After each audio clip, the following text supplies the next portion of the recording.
I'd like to say it's good to be here this morning. We appreciate the presence of everyone. We have quite a few that's not with us. I know that the Jacks family this morning texted me and said they're visiting at Georgia Road this morning. And I know the Townses are still out of town. They're in Florida. I know they've been celebrating Maylene's birthday. So we want to remember them as they travel. And I'm sure there are others that I don't have any information on. Probably will know something in a little while. But anyway, it's good to be here. One of the things maybe is telling me it's time to close out the book of Genesis, Jeff, because this morning as I opened up the second volume of my notes on Genesis, the cover come off. So Daniel, is that telling me that it's done wore out and it's just time to move on, right? You got a little bit of use there. Yeah, a little bit of use there. So anyway, we hopefully will get through today and move on into Exodus chapter 1. I got a note on here that we began this study June 17th of 2020. So that puts us about 29 months into it approximately if we finish it. So we did really well on it compared to what we thought we were going to do. And I think we covered a lot of material in the book of Genesis, maybe material that we haven't thought about before. We do know, as we've said before, that probably if we would go back and just start over again, these notebooks with notes in them would probably be a little bit different because I'm sure we missed a lot. And so anyway, it's good. One of the things that I wanted to do that I failed to do when we were in Genesis chapter 46, I want to turn back for just a minute and kind of look at a statement that's made here. In Genesis chapter 46, it involves Israel or Jacob. But I want you to notice a statement that he makes here. And I had the notes to do this, but somehow or another, I guess, going over things, I missed them. And Israel took his journey with all that he had and came to Beersheba, and offered sacrifices unto the God, the Father Isaac, the God of the father of Isaac. And God spake unto Israel in the visions of the night, and said, Jacob, Jacob. And he said, Here am I. You know, that's a statement that we're going to hear repeated several times in the Old Testament when God calls people of Satan, Here am I. And he said, I am God, the God of thy father. Fear not to go down into Egypt, for I will make thee a great nation. And so we find that God said, I am. Jacob's response, or Israel's response was, Here am I. So when God called, Jacob's response was, Here am I. And I just happened to think, and this wasn't in my notes, we sing the song sometimes, Here am I, send me. You know, God calls, Here am I. And so we find this being repeated. We know I'm going to turn over to Exodus chapter 3 and verse 4. We find beginning in verse 3, and Moses said, I will now turn aside and see the great sight, while the bush is not burned. And when the Lord saw that he turned aside to see, God called unto him out of the midst of the bush, and he said, Moses, Moses. And he said, Here am I. You know, that's a very important statement when God calls. You know, today God calls us how? Through the gospel. And we need to think about what the response is to the call of the gospel. Is it here am I? Or would it be another response when God has called? And we'll look at that in just a minute. In Genesis chapter 22, we'll back up just a little bit here. Again, we find this call and the response to it in Genesis chapter 22, and it involves Abraham. In Genesis chapter 22 and verse 11, and the angel of the Lord called out of heaven, and he said, Abraham, Abraham.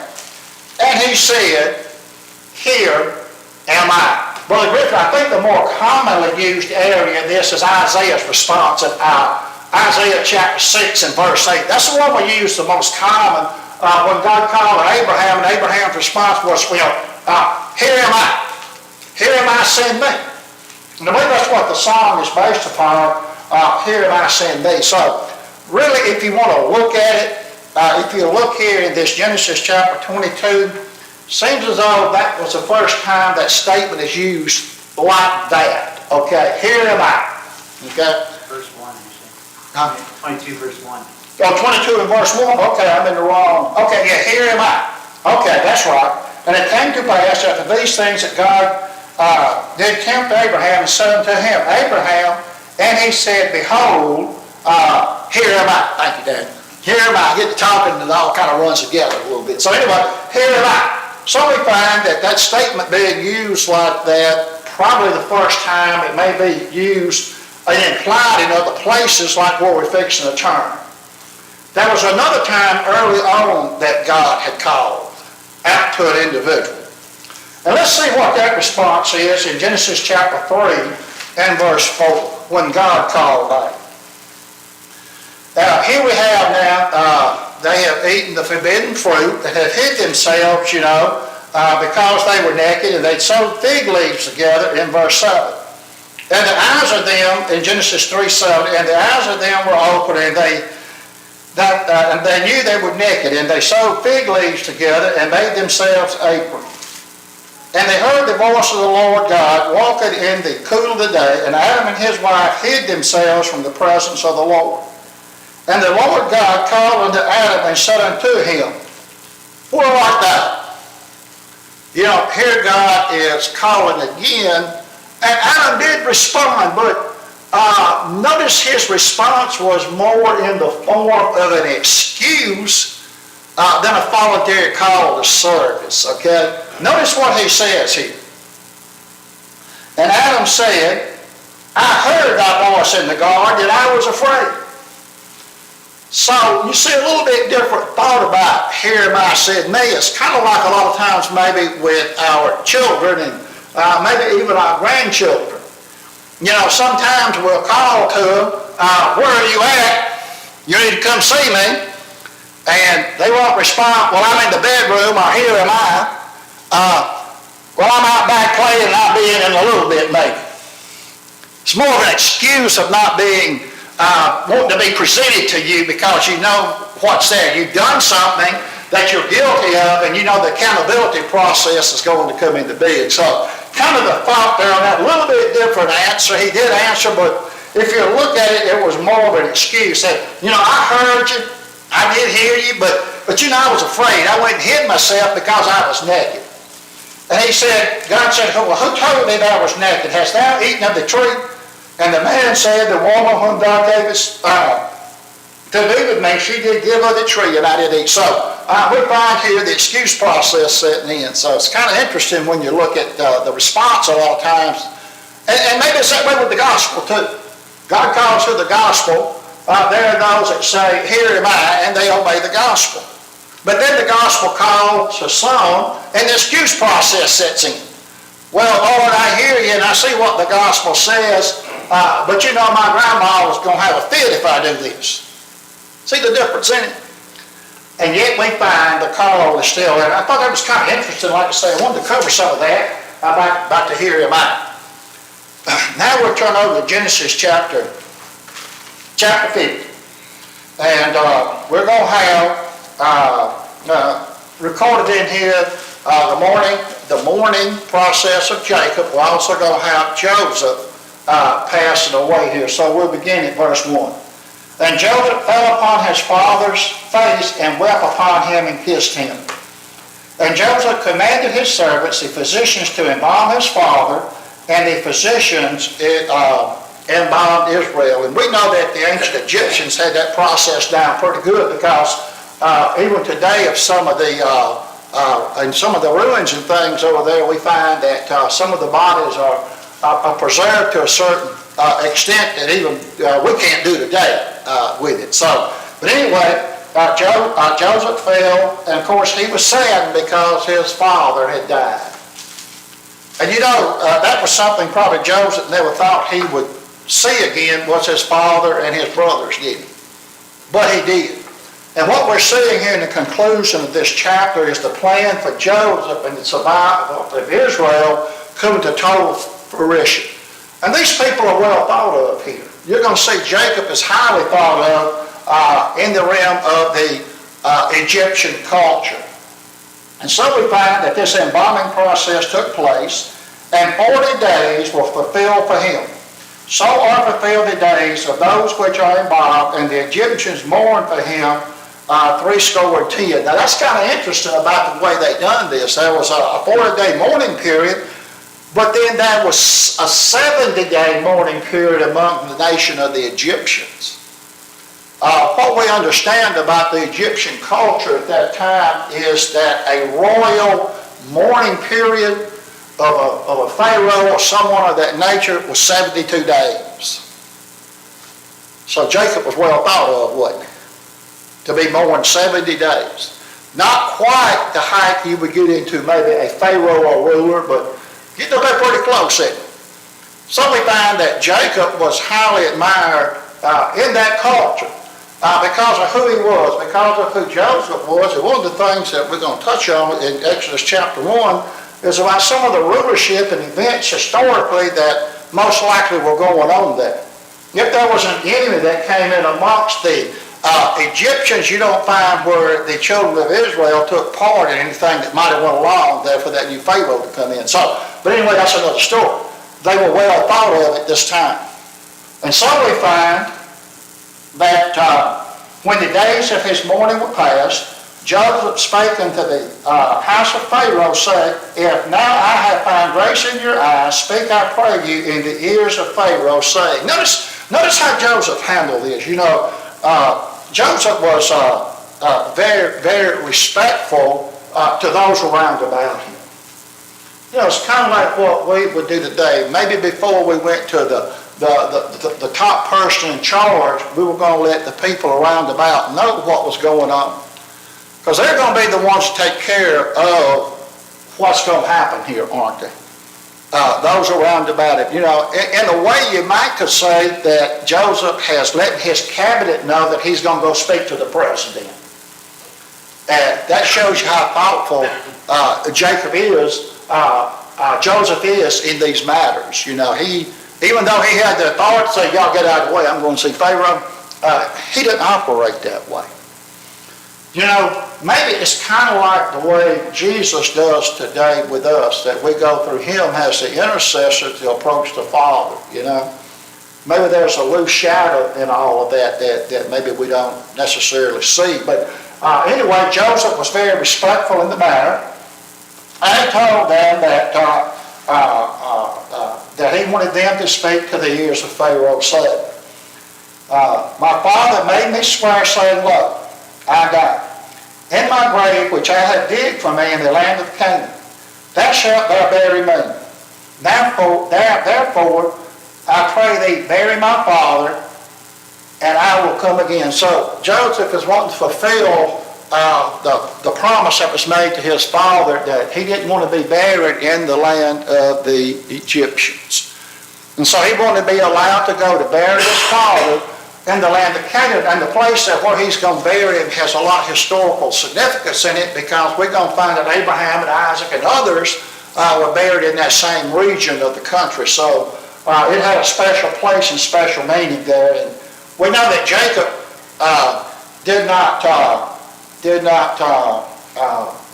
live to see the promised land as it is, or the land of Canaan taken by his descendants.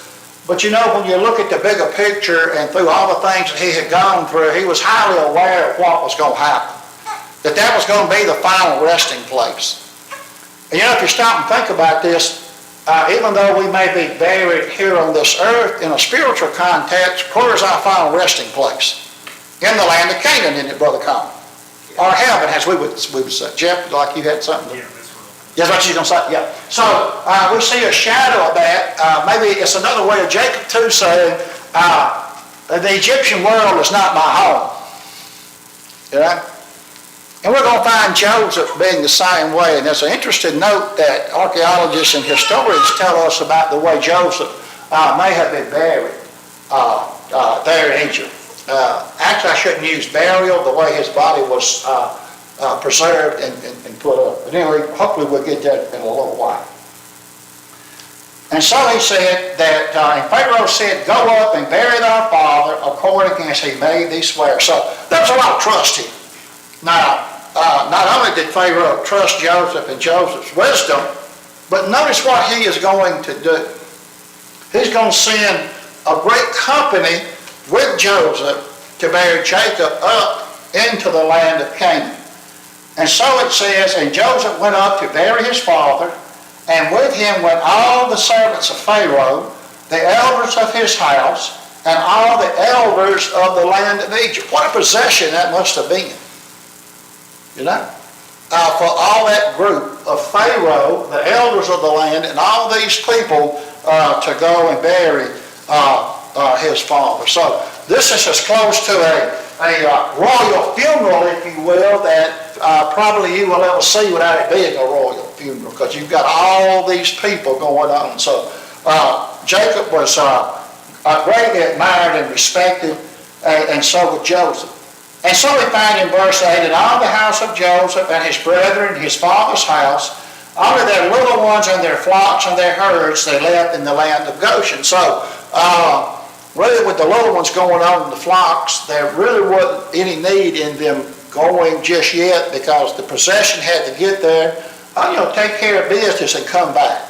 And that was probably Joseph's way of showing the Egyptian rulership and Pharaoh that he would be back. Okay? Even though he didn't have to do that, that was his way of saying, I told you that I was going to leave, go bury my father, and I'll be back. And of course, probably from a strategic or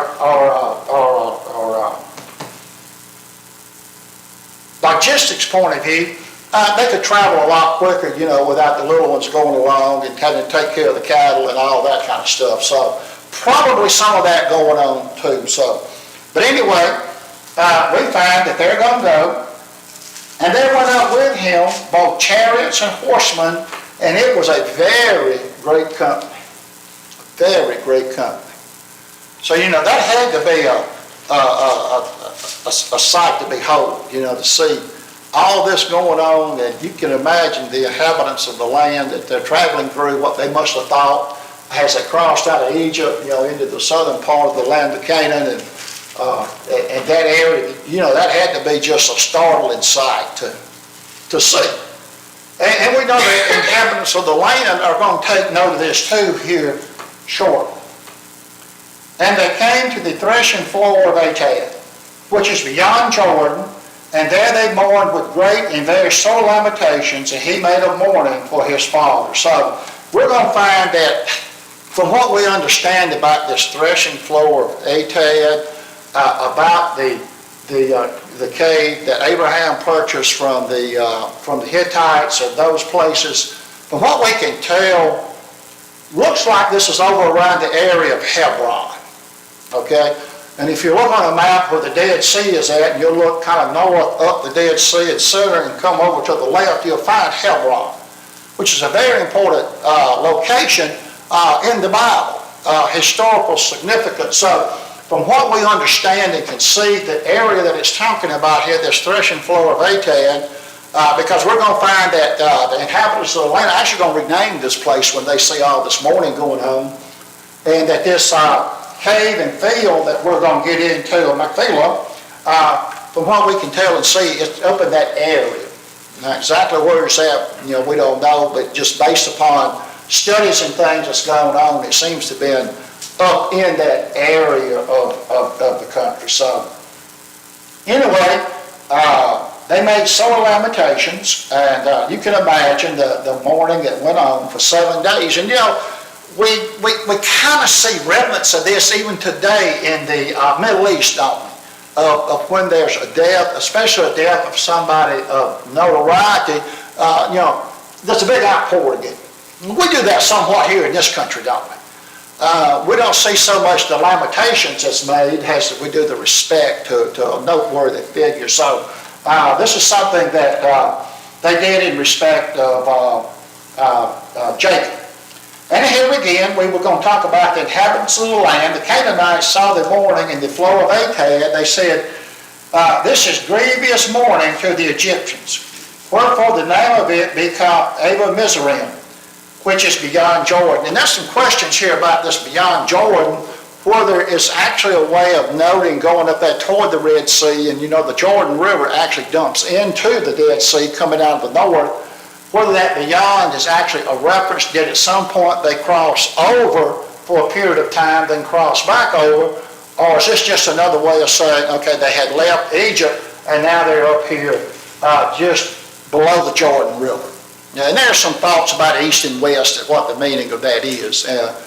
But when you look at the big picture and these locations that name, it seems like it's more on the west side of the Dead Sea of the Jordan River where this is taking place here again up around Hebron, from what we can tell. So some of this is lost, of course, with the names and things that's going on, the destruction of those cities, down through the years and things of that nature. But it does kind of paint a picture of where we're at and what's going on here. We find this cave of Machpelah. It was purchased by Abraham in Genesis chapter 23 and verse 9. This is the only part of the land of Canaan that Abraham had deed to, Genesis 23:17. So this was the patch of land that you could say actually belonged to Abraham. This was a burial place of Sarah, Genesis chapter 23 and 19. Of Abraham, Genesis 25 and 9. It is a burial place of Isaac, Rebekah, and Leah, Genesis 49 and verse 31. And now, of course, it's also going to be the burial place of Jacob. And we know Joseph's going to have his bones taken out of Egypt when that time comes. So it's a very important place in our Bible history. It's kind of here saying their final resting places in Canaan. Here again, Jeff, are we seeing a shadow here maybe of our final resting place in Canaan? We know that we know the patriarchs are there according to the book of Revelation. We know the saints that have died in Christ are going to be there. So it's a very special place that God has denoted for his people. So we find that these events are going on, and I've been talking 90 to nothing. I'll pause. Any of you brethren got a comment you want to make on any of this? I will say that since he made that great lamentation, for 7 days, that figure 7, there's a number of God's completeness. Fullness, right. Yeah, in other words, when they want to get something through with and it's over with, then it has to go 7. Right. It's Yeah. kind of interesting. It is. And you see that It goes all the way back to Genesis. Right. It says, 6 days shalt thou labor, 7th day you shall but rest. on the 7th day thou shalt rest. Yeah, in Bible numerology it does denote completeness and fullness. Yeah. Creation was through with at the end of the 6th day. Right. You done made everything man. It was needed in the first 5 days, and then made man on the 6th day. Right. And then, it was complete. Right. Yep.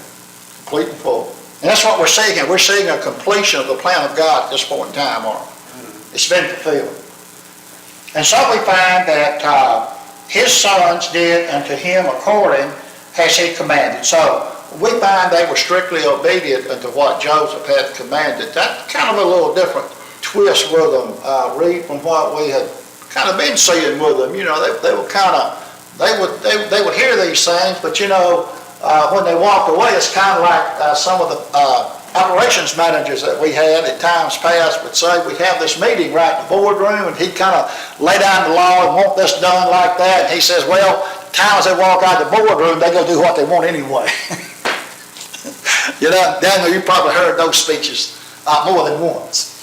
But anyway, that's kind of the way they were.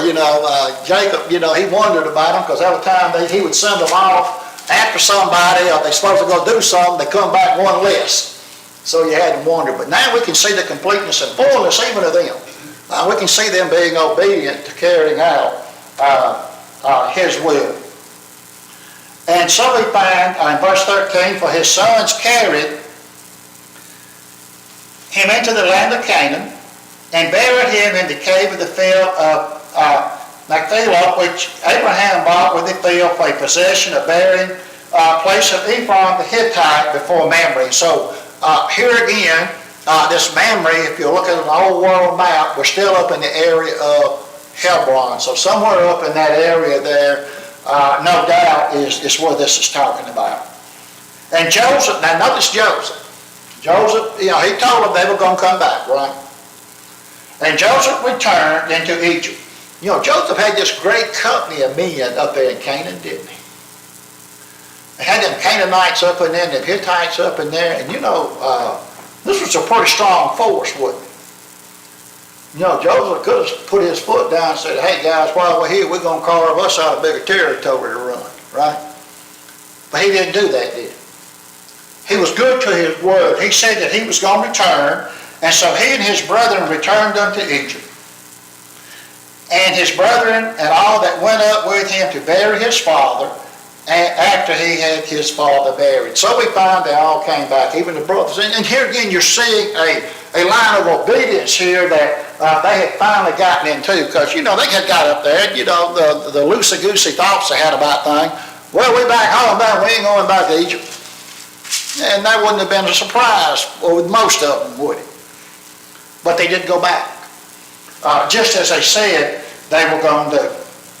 And we're going to see a thought here pop back in that still lingers in the back of their mind. And it's probably rightfully so. We had Jacob down here, and being the patriarch that he was and being Joseph's father, Joseph was obedient unto him. So if there was anything that was going to happen, he was going to wait till after his father died. Probably more due out of respect than anything else. And so we notice this is going to crop up in their life again about what they had done. That's what it says here. And when Joseph's brethren saw their father was dead, they said, Joseph will peradventure hate us, and will certainly require of us all the evil which we did unto him. That was still lingering in the back of their mind, wasn't it? They were still wondering, because so far Joseph hadn't lashed out, has he? We see a picture of Christ in the life of Joseph in this. Joseph had opportunity to lash out. Think about what's said about Jesus. He could have called down legions of angels and stopped the whole show. Joseph, in authority, he could have called legions of the Egyptian troops and went up there to the land of Goshen. It would have all been gone, wouldn't it? And that was in the back of their minds. We haven't seen retribution by this righteous judge. Well, even though he was a righteous judge, Joseph realized one thing that the Bible teaches us is who has the hand of vengeance? God. And we're going to see this. And this is what Joseph is going to tell us. That's what he says here. And they sent a messenger unto Joseph, saying, the father did command before he died, saying. Now there's some question when you go back and look at Jacob blessing the tribes and those things that he said to them. And even to Joseph. And even Joseph to his father and his father to Joseph. There's some question about, did his father really say this? Are they using this as a way to use their father as a crutch in their life to keep Joseph from carrying out vengeance? You just have to ask yourself a question, what's really going on here? We know they're afraid. And when people have that still in their heart and mind, they'll use most anything to try to get out of it, won't they? So there's a thought here. Could Jacob have said something about that? Yeah, he could have, but we don't. When you look at the recording here and you go back and look at all the events that went on around it, it doesn't really show where he ever said anything about those boys and what they had done, and about asking, look like, Joe, you would have had it. It'll come out in just a minute. You would have had it in the point to where Jacob would have said to Joseph and the blessings and stuff, now I don't want you to carry out vengeance on your brethren. We don't see that. We don't see that recorded anywhere. But anyway, this is what they said. So shall ye say unto Joseph, forgive, I pray thee, the trespasses of thy brethren. So they're saying this is what their father said. For he shall say unto Joseph, forgive, I pray thee, the trespasses of thy brethren, and their sin, for they did unto thee evil. And now we pray thee, forgive the trespasses of the servant of the God of thy father. And notice what Joseph did. Joseph wept. Why did Joseph weep? You know, we see another person weeping in the Bible, don't we? We see Jesus weeping. Out of all that he had done and everything that had gone on, he looked out over Jerusalem and wept because of who they were and their thoughts about him and their recklessness with their lives. Jesus could say, well, I've done all this and you still don't recognize me. Joseph said, I've conducted myself in a manner that you should see that I'm not grievous with you, and you still don't see it. That's why he's weeping here, we're going to see. Because he said, what is it with these guys? I've done everything for them. They've come in, we've fed, we've clothed, we've taken care of, they're being prosperous. And, you know, if Joseph was going to take out vengeance, ample time to do it when they first showed up on the doorsteps with him. And won't worry about it. But that's not in God's plan, is it? And notice what it says here. And his brethren also went and fell down before his face, and they said, Behold, we are thy servant. You know, Brother Con, you was talking about the number 7 being complete and full.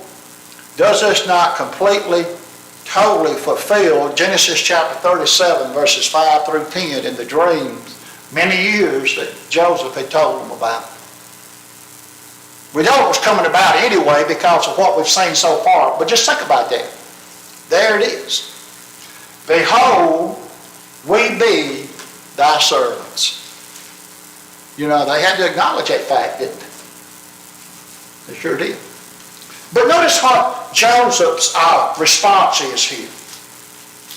And Joseph said unto them, Fear not, for am I in the place of God? Fear not. Am I in the place of God? You know, even though Jesus is going to judge the world in the end, do you kind of see that same thought pattern today? Jesus is the intercessor trying to bring people's relationship back in line with God.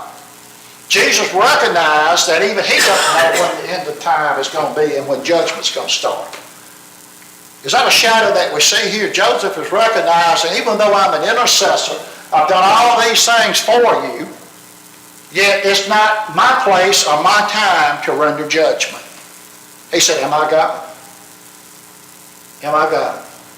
That's a powerful thought, isn't it? Am I God? What he's really telling them is you want to fall down now and worship God. You want to be the servants of God. Right. Because you've got me and God mixed up. I'm not God. Right. And so you don't have to worship me. Right. You don't have to be my servant. Just worship God. Just worship God. That's right. All right, let's look at Romans chapter 12, verse 13. Notice what it says here. Romans 12, 13. Let's see, where am I at here? Oh, verse 19. That's what it says here. Dearly beloved. Now, Joseph didn't have this. Okay, we got this in writing. Joseph didn't have this in writing, but he had it from the heart and mind of God in principle, didn't he? That's what it says here. Dearly beloved, avenge not yourselves, but rather give place unto wrath. What did Joseph do? Did he not follow that principle? Giving place unto wrath? Notice what it says here. For it is written, Vengeance is mine, I will repay, saith the Lord. Vengeance belongs unto God, doesn't it? And he's appointed Jesus, we know, in Acts chapter 17 to carry out that judgment. But who does the vengeance belong to?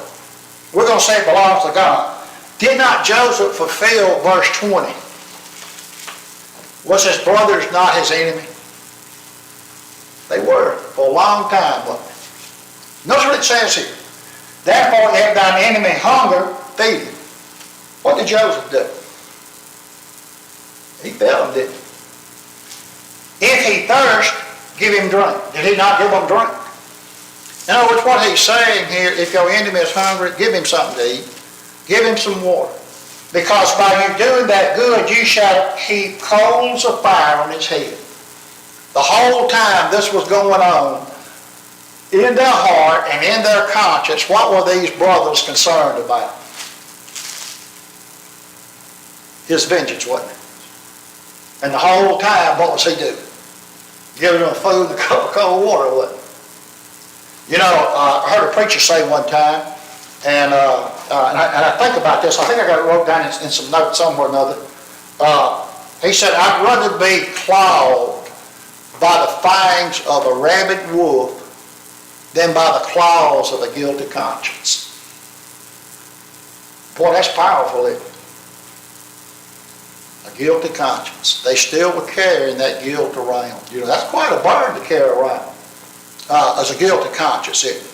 That's why when we're baptized, it's not a putting away the filth of the flesh, Peter said, but it's an answer of a good conscience toward God. So really, Brother Kyle, what he was telling them here is, you know, I'm Joseph. It does not mean you need to be too concerned with. Your conscience is guilty before God. That's where the cleansing needs to come in at. It's your relationship with God. And so, you know, here again, verse 20 we've used, and I'm trying to get through this. Verse 20, and here again, we know that Joseph didn't have Romans 8 written down, did he? But notice what it says here. But as for you, ye thought evil against me, but God meant it unto good. And we think about what the Apostle Paul said, you know, all things work together for the good of them that love God. Sometimes all we can see is the evil, can't we?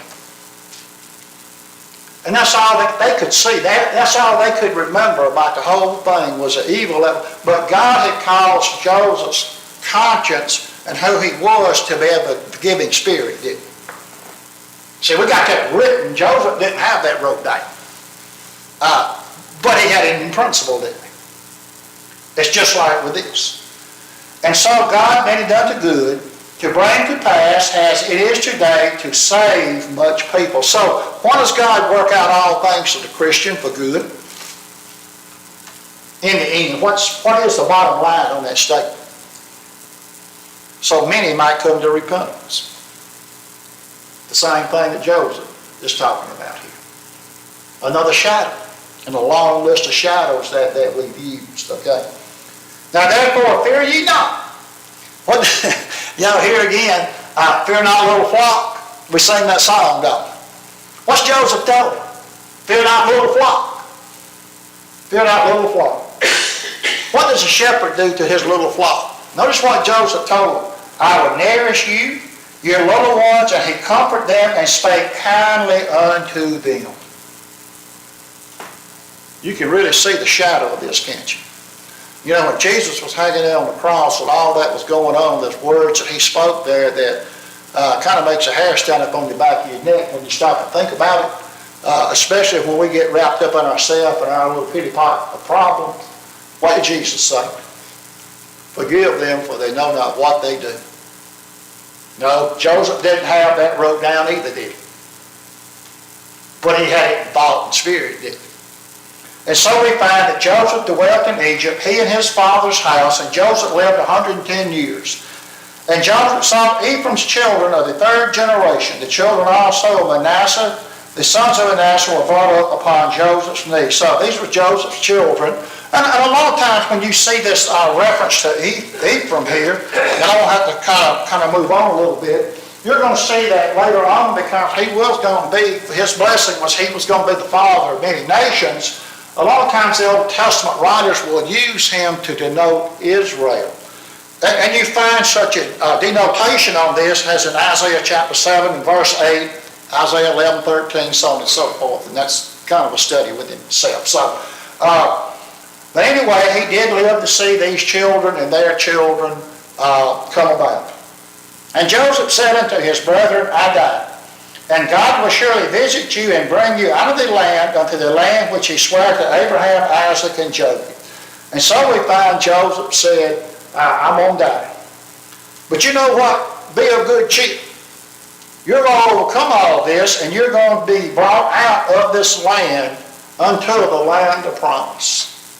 And Joseph took an oath of the children of Israel, saying, God will surely visit you, and you shall carry up my bones from hence. He said, now there will be some things you're going to go. But and what he's telling them, be hopeful. Because when you leave, I want you to carry my bones.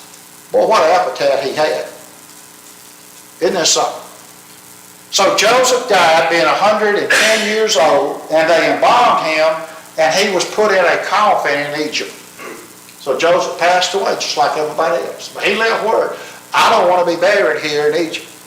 I want you to take my bones out of here. I want my final resting place to be in the land of Canaan. Spiritually, is that what we hope and want to? That our final resting place be in heaven? As Christians, we shouldn't we? And notice something else, that Joseph died in being 110 years old, and they embalmed him, and he was put in a coffin in Egypt.